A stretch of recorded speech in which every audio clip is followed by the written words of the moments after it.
May kakilala ka bang yung hindi naman ganun kalaki ang sahod pero laging may ipon?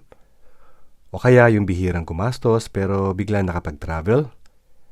Hindi yan magic. May disiplina lang talaga sila sa pera. So, ikaw ba yon? Alamin natin sa video na to.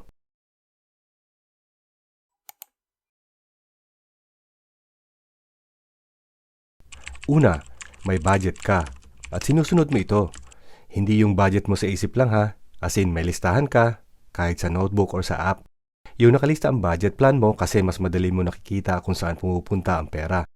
Nakikita mo magkano ang pumapasok na pera versus sa lumalabas na pera para sa mga pangangailangan.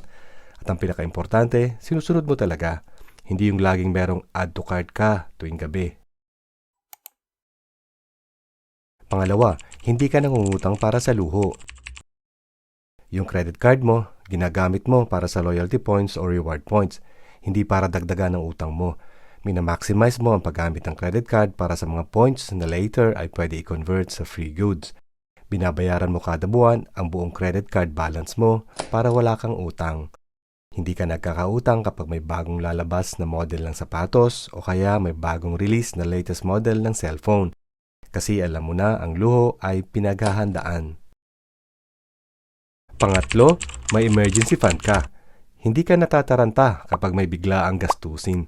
Kasi may nakatabing ipon para sa mga bagay na ayaw nating dumating pero dumarating. Alam mo, minsan parang nananadya ang pagkakataon. Kung kailan ka walang emergency fund, saka sangkaterbang hindi inaasahan ang dumarating. Tapos kapag well-prepared ka naman, parang chill lang ang lahat. Pang-apat, nag-i-invest ka kahit paunti-unti. Hindi mo hinahayaan na tambay lang ang pera mo. Alam mo na, time is money. Kahit maliit lang, nilalagay mo sa MP2, stocks, o kahit sa maliit na negosyo. Kasi alam mong mas okay na ang pera mo, pinagtatrabaho mo rin para kumita ng pera. Simple lang yan. Ang perang tulog ay walang ginagawa. Ang perang walang ginagawa ay hindi dumarami. Panglima, may plano ka para sa future. Hindi lang para sa bills next month ang nasa horizon mo. Kasama sa future plans mo ang magkaroon ng sariling bahay, ang education ng mga kids, o sa iyong peaceful retirement. In short, meron kang mga financial goals. Marunong ka kasi hindi ka nabubuhay para lang sa ngayon. Naiintindihan mo ang halaga na paghandaan ang kinabukasan. Pang-anim, marunong kang tumanggi. Marunong kang tumanggi sa mga biglaang yaya ng tropa mo. Tara, outing tayo o di kaya ay tara, gimmick tayo. Ikaw naman, pass muna, next sweldo na lang. Masakit din yan minsan na parang napag-iiwanan ka. Pero proud kami sa'yo kasi pinili mo mag-prioritize. Siyempre may mga times na kailangan mo rin mag-enjoy kasama ang mga kaibigan. Pero kung wala kang budget para sa biglaang lakaran, ayos lang tumanggi. Para saan pa kung di ka nila maintindihan bilang kaibigan. Pang-pito, mahilig ka sa libre pero yung classy. Mahilig ka sa mga libreng opportunities like free training, libre ang seminar, cashback sa groceries, free 1-month trial subscriptions or membership. Ayos na rin yan. Basta huwag yung puro ka palibre sa mga kaibigan mo kahit may work ka naman. Hindi mo lang alam na iinis na sila sa'yo. Hindi ka cheap, disiplinado ka. Pangwalo, nakakapag-ipon ka kahit maliit ang kita.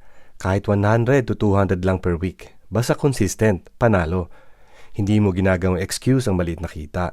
Ginagawa mo itong motivation. Dahil alam mo na darating ang panahon na mas malaki na ang maiipon mo.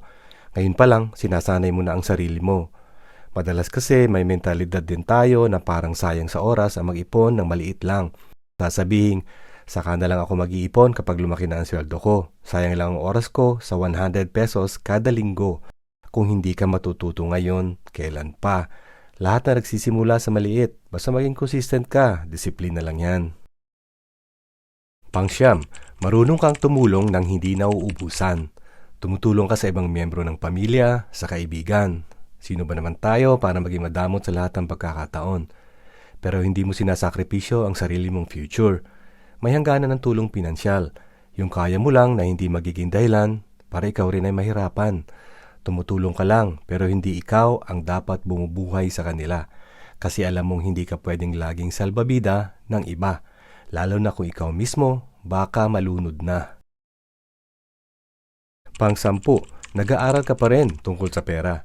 Kung pinapanood mo tong video na to ngayon, malaking check ka na agad dito.